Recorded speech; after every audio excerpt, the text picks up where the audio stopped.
So what happens to the students that are too special needs for public school and not special needs enough for special needs schools? Hi, my name is Christabella. Today I'm going to talk to you about students that often find themselves stuck in the middle. This is quite literally what it means, stuck in the middle. So besides private school, you have special needs schools and you have public schools. So special needs schools tend to cater their environment to students who need full-time care for their disabilities, students who have severe neurological disorders and so on. And then you have public schools who tend to cater their environments to students who don't need full-time care with their disabilities, so people who are in wheelchairs or crutches, and for those who have minor neurological disorders such as Asperger's, very lightly, and dyslexia and so on. I recently made a blog about this and I spoke to so many parents and students alike who have experienced this wholeheartedly, the same as myself. I do need to say though as well that not all schools are like this. There are many schools out there that cater to all students' needs that are public schools and don't really have that issue of students being stuck in the middle. But this is based on the stories of the students and the students and parents I have spoken to and to myself. There are a lot of students who find themselves unable to kind of sync very well with their classmates. It's very difficult for one teacher to cater to the needs of 20 plus students in their classes, and so this is generally where some of the students are missed out in terms of the support that they really do need.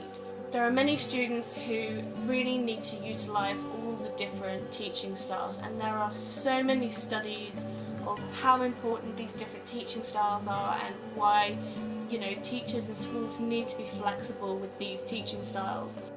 The students who tend to be slower in class, they tend to be dubbed lazy, unwilling, naughty children, disruptive, unfocused. Basically the list could go on. These are things that I've been called by so many teachers, and it's really upsetting because I know that that is not the case at all. I'm not being lazy, I'm not trying to be disruptive, I'm trying to learn, but the way that you're trying to teach me does not work for me. And they're the ones that tend to be missed out. They're also the students that tend to be kept behind because they have to redo their work, or like myself have to rewrite it because it's messy, things have been missed out. And quite honestly, that can feel quite lonely for students. They're missing out on that kind of interactive time during lessons because they're trying so hard to keep up with the work and to make sure that their work is good. They don't have the time to interact with other students like the other kids do, but also they may very well have kind of social interactive skills that just aren't there, social anxieties and things like that. I know myself, I was often being told off and being kept inside and away from the students, so I didn't understand the whole positive interaction thing. The other thing that I came across, which I think is absolutely wonderful, I do plan to make my next video based on this, which is homeschooling. So many parents have seen this in their children, and it's very upsetting for your child to come home kind of really upset, shouting, I can't do it, everyone else is better than me, I'm not going to be good enough.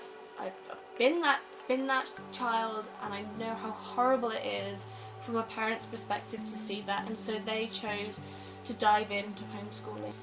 If you yourself or your child is what we would call stuck in the middle, where they're not receiving the support that they really need, there are some links in the blog in the description, all resources that will be fantastic. I will be adding more about homeschooling in there as well.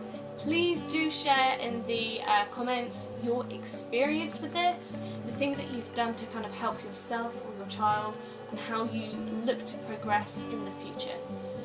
And again, if you've had some wonderful experiences, we want to hear those too, because we all like to know that somewhere out there students are getting the support that they really need and deserve. Like I said, there will be more videos in the future about this, so don't forget to click the subscribe and notifications button, and I'll see you soon. Bye bye, bye bye, bye, bye.